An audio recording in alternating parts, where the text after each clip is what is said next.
चलिए हमारे सिमलाल जी लेकर आ रहे हैं यूट्यूब पर नए नए छत्तीसगढ़ी गाना डीजे सॉन्ग। अच्छा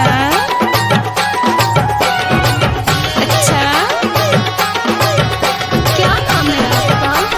डीजे सिमलाल।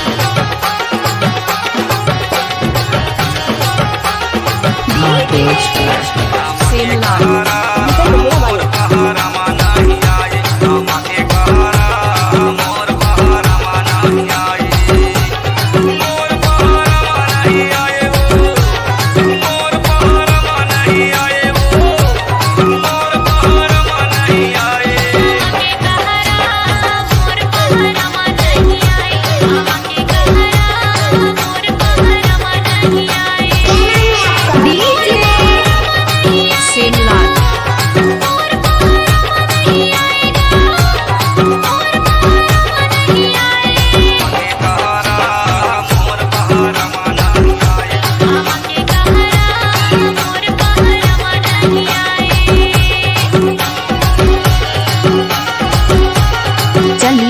हमारे सिमलाल जी लेकर आ रहे हैं यूट्यूब पर नए नए छत्तीसगढ़ी गाना डीजे सॉन्ग।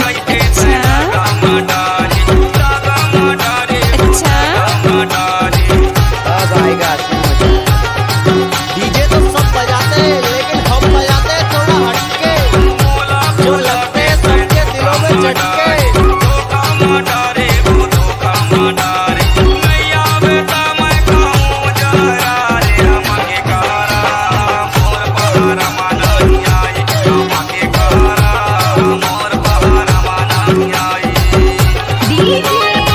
सिमलाल